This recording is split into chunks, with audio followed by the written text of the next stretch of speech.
Mulai hari ini, Rabu, 28 Mei 2025, pemerintah melalui Kementerian Sosial kembali menyalurkan bantuan sosial program Keluarga Harapan atau PKH dan sembako bantuan pangan non-tunai tahap kedua tahun 2025.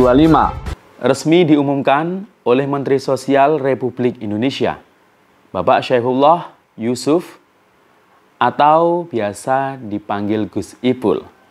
Bahwasanya mulai tadi malam, beliau sudah mengumumkan dalam konferensi pers telah resmi dan mulai menyalurkan bantuan sosial program Keluarga Harapan PKH dan sembako atau BPNT tahap 2 alokasi periode April-Mei Juni 2025 secara serentak dan bertahap. Nah, ini untuk tahap 2 ini mulai disalurkan untuk 16,5 juta KPM, termasuk PKH dan BPNT. Nah, kira-kira apakah para KPM yang khususnya cair lewat KKS sudah bisa mengecek atau belum ya? Nah, silakan simak video ini agar tidak salah paham. Jadi jangan kemana-mana, kita intro dulu.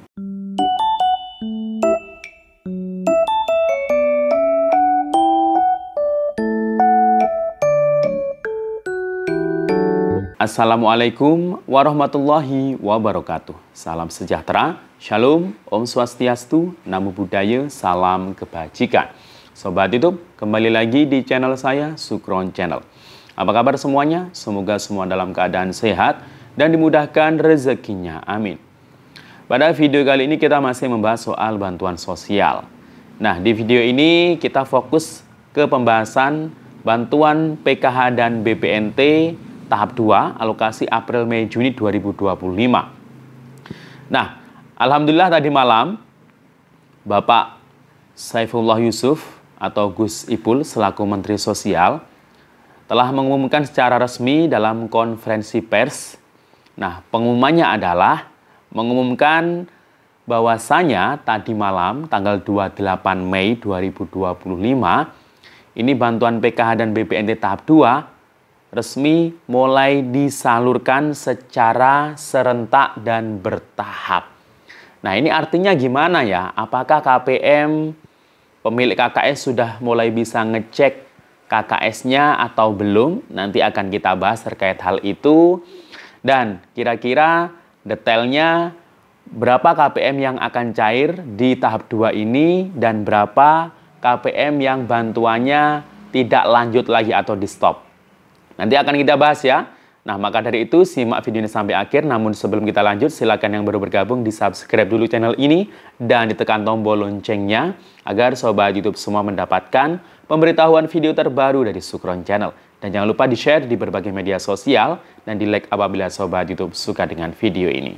Oke sobat YouTube, kita lanjutkan pembahasan pada video kita kali ini. Nah, ini nanti di akhir video ini saya akan tampilkan ya terkait mengenai konferensi pers yang dilakukan oleh Menteri Sosial Bapak Syaifullah Yusuf ya yang tadi malam. Jadi sebelum videonya saya tampilkan, saya akan menjelaskan ya terkait mengenai informasi atau pengumuman yang beliau sampaikan. Nah, di sini saya mengambil penjelasannya dari website resmi Kementerian Sosial Republik Indonesia. Jakarta, 28 Mei 2025, tadi malam ini ya. Pemerintah mulai menyalurkan Bansos Triwulan 2 tahun 2025 untuk 16,5 juta KPM. Nilai total bantuan anggarannya itu mencapai 10 triliun, mencakup PKH dan BPNT. Hal ini disampaikan Menteri Sosial Syaifullah Yusuf Gus Ipul dalam konferensi pers di kantor Kementerian Sosial, Jakarta, Rabu 28 Mei 2025. Penyaluran mulai dilakukan hari ini secara bertahap dan serentak, ujar Gus Ipul. Menurut Gus Ipul, sesuai arahan Bapak Presiden Prabowo, penyaluran kali ini menggunakan patokan DTSEN, Data Tunggal Sosial Ekonomi Nasional. Penggunaan DTSEN memungkinkan penyasaran bantuan yang lebih tepat sasaran.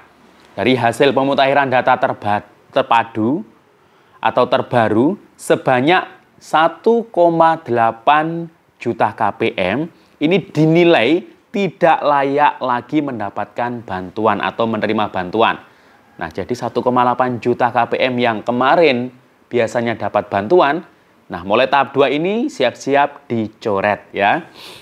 Mereka sebagian ditemukan berada di desil 6 ke atas. Nah, ini yang aman itu desil 1 hingga 4 ya. Artinya kondisi ekonominya sudah membaik dan lebih mandiri. Jadi tidak lagi masuk kelompok desil 1, 2, atau 3. Jelas Gus Ipul. Sebagai gantinya, alokasi bantuan sebanyak 1,8 juta KPM ini akan dialihkan kepada mereka yang lebih berhak, terutama yang tergolong miskin ekstrim. Nah, jadi yang 1,8 juta KPM yang biasanya dapat, tapi sudah tidak layak, ini dicoret dan diganti para keluarga yang masuk kategori miskin yang belum dapat bantuan. Nah, setelah penyaluran ini, pemutahiran data juga akan terus kami lakukan, kata beliau. Nah, jadi ini tidak hanya pemutahirannya, hanya tidak kemarin saja ya. Nanti per 3 bulan itu terus akan dimutahirkan. Masyarakat juga bisa nanti mengusulkan melalui aplikasi Cek Bansos. Menteri Sosial juga menjelaskan bahwa proses pemutahiran DTSEN dilakukan melalui 2 jalur, yakni jalur formal melalui integrasi data antar lembaga dan jalur partisipatif melalui aplikasi Cek Bansos yang menyediakan fitur usul dan sanggah. Kami minta masyarakat melengkapi syarat yang tersedia di aplikasi Cek Bansos jika ingin mengusulkan atau menyanggah data yang ada, tambahnya. Sementara itu, Kepala BPS Badan Pusat Statistik Amalia Adininggar Widyasanti menyampaikan bahwa BPS telah menyelesaikan pemutahiran DTSEN untuk Bansos Triwulan 2. Proses ini melibatkan kerjasama dengan pendamping PKH serta BPS Provinsi dan Kabupaten Kota. Kami lakukan ground check terhadap sekitar 12 juta keluarga. Dari situ, sekitar 6,9 juta keluarga berhasil diverifikasi dan masuk dalam pemutahiran DTSEN, ujarnya. Bu Amalia juga menambahkan proses pemutahiran memadukan hasil survei BPS, data administrasi, serta rekonsiliasi dengan Dukcapil. Seluruh data yang telah dimutahirkan ini telah kami serahkan kepada BPKP untuk validasi akhir. Tujuannya jelas, untuk meminimalkan ketidaktepatan sasaran dalam penyaluran bansos, katanya. Nah, jadi itu ya. Jadi yang dijadikan acuan, ini adalah DTSEN yang sudah dimutahirkan. Nanti setiap 3 bulan sekali itu terus akan dimutahirkan. Karena apa? Karena yang namanya ekonomi, keluarga, masyarakat itu pasti mengalami perubahan. Sifatnya dinamis, ya. Ada yang mungkin hari ini miskin, besok tiba-tiba bisa kaya dalam waktu 3 bulan. Ada yang dulunya kaya, tiba-tiba 3 bulan kemudian jatuh miskin. Nah itu ya, untuk agar bantuan di Indonesia ini bisa tepat sasaran. Ini terus diupayakan, dilakukan agar lebih tepat sasaran. Nah tapi jangan cek KKS dulu ya, karena di SIKNJ untuk periode PKH BPNT April-Juni ini sudah berhasil cek rekeningnya, tapi belum SPM dan belum SI. Yang dimaksud Kementerian Sosial ya, Bapak Menteri Sosial tadi malam ini mulai disalurkan, itu ya ini sudah disiapkan, kemungkinan ini beliau bisa saja nanti secara simbolis menyalurkan ya, tapi kalau untuk saldonya masuk di KKS, ini nampaknya belum ya, karena masih belum SI di SIKNJ, tapi ini kalau perkiraan saya ini akan secepatnya untuk prosesnya. Jadi jangan khawatir, dan jangan terburu-buru ke ATM. Nanti tunggu info lebih lanjut ya. Dan berikut video langsung siaran pers dari Bapak Menteri Sosial tadi malam. Silakan simak. Assalamualaikum warahmatullahi wabarakatuh. Salam sejahtera untuk kita semua. Om Swastiastu, Namo Buddhaya, salam kebajikan. Bapak-bapak, ibu-ibu, dan saudara-saudara sekalian, menindaklanjuti arahan Bapak Presiden Prabowo Subianto, mulai hari ini, Rabu, 28 Mei 2025, pemerintah melalui Kementerian Sosial kembali menyalurkan bantuan sosial program Keluarga Harapan atau PKH dan sembako bantuan pangan non-tunai tahap kedua tahun 2025 secara serentak dan bertahap. Sesuai Inpres nomor 4 tahun 2025, untuk pertama kalinya penyaluran bantuan sosial menggunakan DTSEN atau Data Tunggal Sosial dan Ekonomi Nasional.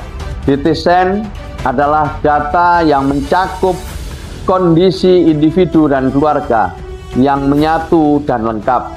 Tentu akan terus dimutakhirkan setiap 3 bulan bersama Kementerian Sosial, BPS, dan pemerintah daerah, serta melibatkan partisipasi masyarakat luas melalui aplikasi Cek Bansos dengan menyertakan data-data yang diperlukan. Hasil pemutakhiran data yang telah dilakukan menunjukkan ada sekitar 1,8 juta KPM yang sebelumnya menerima bantuan sosial, selanjutnya tidak lagi layak menerima bantuan. Sementara 1,8 juta keluarga miskin yang belum menerima bantuan akan masuk ke dalam daftar penerima bantuan sosial.